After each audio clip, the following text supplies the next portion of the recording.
Yeah. So there's this myth that if you give information, people won't come to you. No, the more information you give, the more people want to come to you. So you have to establish yourself as a design guru. You understand? You have to get opinions, you have to post things that interest people and say, you want to build a website, these are the 5 questions you must ask your web designer. This is how much a website should be costing you. How much you charge for a website? Starts from 2.5. Upwards to where? So there's 4 packages, there's 2.5, 3.5, 5.5, and 10.5. That's e-commerce. Yeah. And those packages are available on Fiverr, on Elance. You can get them cheaper and still make your money and do more. But you have to position yourself as an authority. Why should people come to you or not go to him if he's a graphic designer? Because people come to you because you give them tips. These are the 5 things you must ask your web designer. This is the latest color techniques. These are the websites that Google likes. When you tell people information that they need to know, people like you and they see you as an authority and they'll come to you for design because you're an authority. People like to work with people that are authoritative. You understand what I'm saying? Yeah. Any questions? Cool. So guys, go back and use that software. There are a lot of softwares for processes. There's just Google process mapping software. You'll see tons and tons of them. Most of them, we are now living in an open source environment where you get it for free. You can just use it. It's as simple as that. Does it make sense? Cool. Let's go to customers. Actually, where's my other thing here?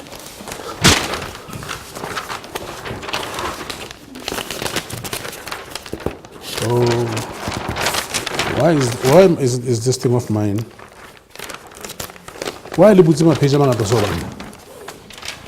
You'll edit me out on this. Voila. Now, when it comes to customers, there are 4 kinds of customers. There's your A, your B, your C, and your D customers. Now, all these customers mean something to your business and to your bottom line and to your profitability and your survival. You can't treat them the same because they are not the same. You understand what I'm trying to say? So let's start from the bottom. Now, the bottom kind of customers, we call them dogs. That's the marketing speak. And dogs are the kind of customers that pay you the least and demand the most. You understand? However, these customers, some of them might have the influence that you need. They might know some people in high places that they can refer you to, whatever.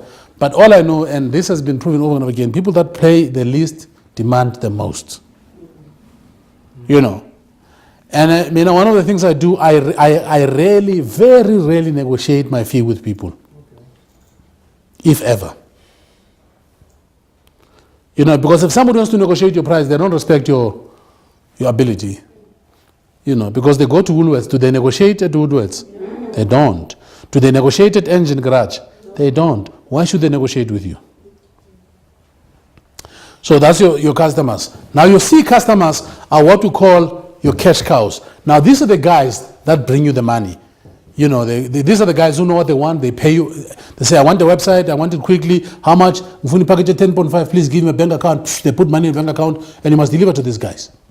These are the guys that keep your machine going. These are the people that give you cash. And then your B are your big client, your bulk client. Now these are the guys that says, we've got 6 companies. We want 7 websites, but all of them must be linked and whatever. They will also pay you. They don't give you a big problem. Then your A customers are your big dogs. Long sale, big deals. It means to sell to this guy takes longer because let's say you go to company X, they've got a branch there, they've got they've got another one in Mauritius. So the guys who make decisions take long. You must come and present, they must get other quotes and all these kind of things. And these are customers that you must strategically look for. So when you draw your marketing, your sales strategy, you must put percentages on who you want to go after in your marketing mix and sales mix. So your dogs should be about 15% of your market mix. Your cash cows, they should amount to about 30%. Your bulk, 25%. And your top dogs, 40%. So it means that when you sit down and do your marketing strategy and your sales strategy, when you do your route to market, you've got to define who these clients are and where do you going to find them. Does that make sense? My good Lord, do you do that? Do you sit down and say, who do I want to do business with? Where do I find them? How do I talk to them? Most people don't. Yeah, and at the beginning we did. But as we go, there are times when you really just take whatever comes. Yeah, it's nice to take whoever comes, but you've got to, which means you're running your business by default, not by design. Yeah. You must have a clearly defined sales strategy, clearly defined marketing strategy. Who am I going to go for? Where do I find them? How do I talk to them? Because all these customers, you can't spend the same money talking to them. These guys you must play golf with probably. These are top dogs. This is a 2 million, 3 million deal. You don't just get it easy. You know, these are the guys that you've got to strategically say, I want a company that's got branches, blah, blah, blah. You've got to seek them and say, these are the companies, and how am I going to talk to them? Now that I know who they are. So these guys, you say to yourself, okay, if I find 5 of these guys per year, but I make it a multi-year deal. I build the platform, then I maintain it for them. So you sit down and strategize and say, okay, now I've got 20 of these guys, but out of the 20, I want 5. So how do I talk to these people? First, who's the CEO? Who's the decision maker? What do they do? You've got to do your research. And a lot of people don't research clients. You know, there's a new concept called avatar. Avatar says you've got to define your client as one person, not as many people, and know them deeply, because there's 7 billion of us.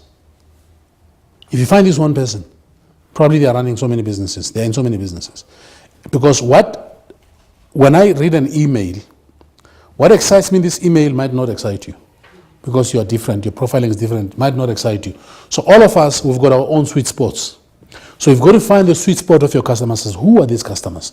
Now, one of the things that I do, I consult for big organizations around organizational culture.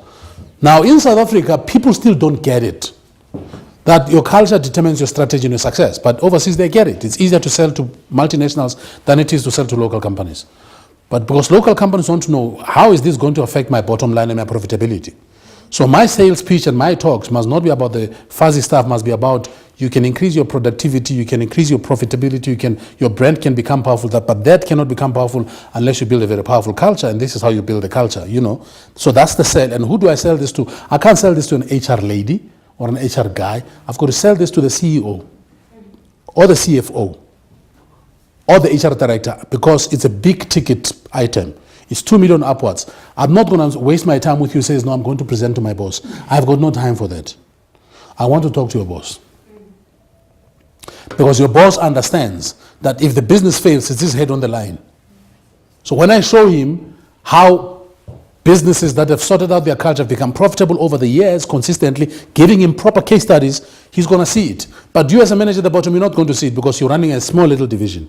Does it make sense? So I'm not going to waste my time talking a big deal with a small person. I'm not saying it in a derogatory way that they're small people, but I'm not going to waste my time talking to a guy who runs a division while I want to sell a very big ticket item. Does it make sense? And one of the things that I'm going to do next year, I'm going to disrupt this industry, and a lot of people are going to be shocked. So we're busy building an e-platform. We're busy, all of this content we are digitizing, literally. So I want people more on my digital platform than I want on my physical platform. Okay? So now it means I'm at the phase where I'm redesigning my marketing mix. And I'm saying, so who do I want? So I want these 2 kind of people. So I want these big clients that have got, you know, and I'm going to have to say they must have over 5,000 people. They must be in this industry, Because what do I want from them? So I'm going to sell them a pitch. I'm going to say to them, my keynote is 35,000 Rand an hour. My full day is 60,000 Rand an hour. I'm willing to give you 4 keynotes, which is, 140 value at no cost. 4 times a year at the time that you want, but there's a condition.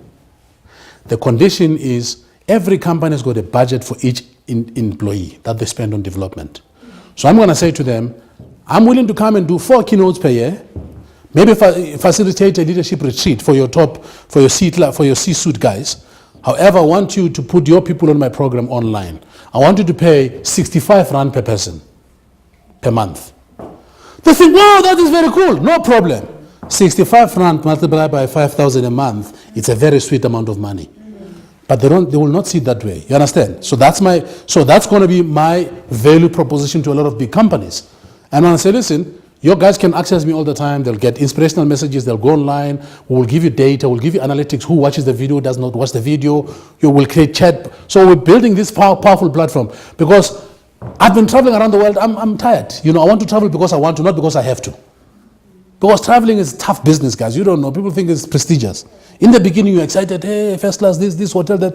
But it's lonely and it's tiring. You go to a hotel, they say, to an airport, they say the plane has been delayed for 4 hours because of whatever reason. You've got to sit in the airport, you know. So I want to travel because I want to. I've been to over 40 countries, but how many of those 40 countries do I know?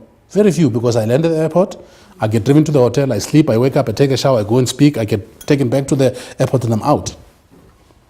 So I've got to change my business because the world is changing. I want to spend more time doing the things that I like to do. I love doing what I'm doing, but I want to control it more than I've allowed the world to control. Because it was people were telling me, "Oh, can you be in India? Can you be in this place? Yeah, okay. Which date? Okay, how much? Poof." No, the game is changing. I'm not dictating to the game. Does it make sense? So all of us have to get to that level in our life where we decide, what is your life all about? Is it all about chasing money or about living a quality life? I want to live a quality life. So it means I'm investing now to make sure that I can achieve that. So you also have to look at your business and say, you know, where's my business going? And your design, what is the next tipping point in design? Because things are changing, my man. Do you know Wix? That's what I'm told about. Wix is like anybody can build a website. Literally cut and paste. You know. So you've got to say to yourself, how do you get your game to the next? Everybody's online. Everybody's got smartphone. There's Wi-Fi environments everywhere. You know what I mean? So that's where everything is going.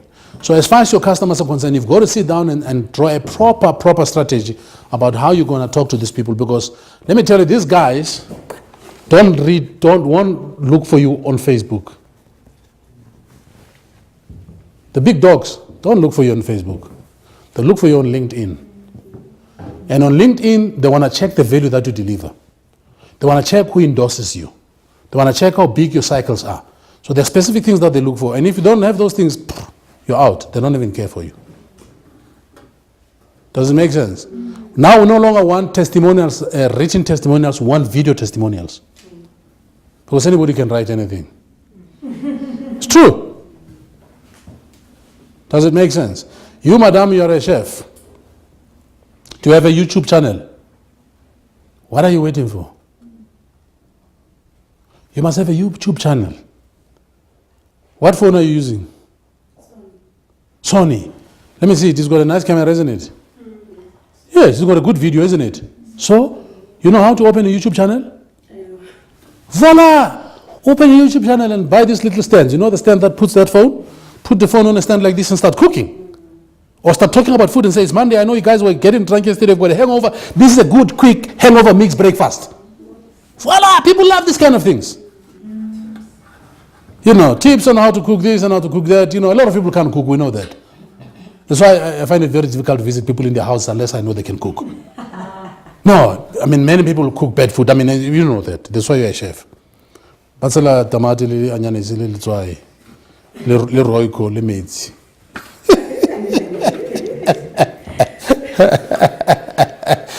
I was that dessert Batsela malva putting yako ulu actually custard. They just warm it. Yeah, but malva pudding le ultra mel market dessert. Kapa di tin, what the tin? This cool.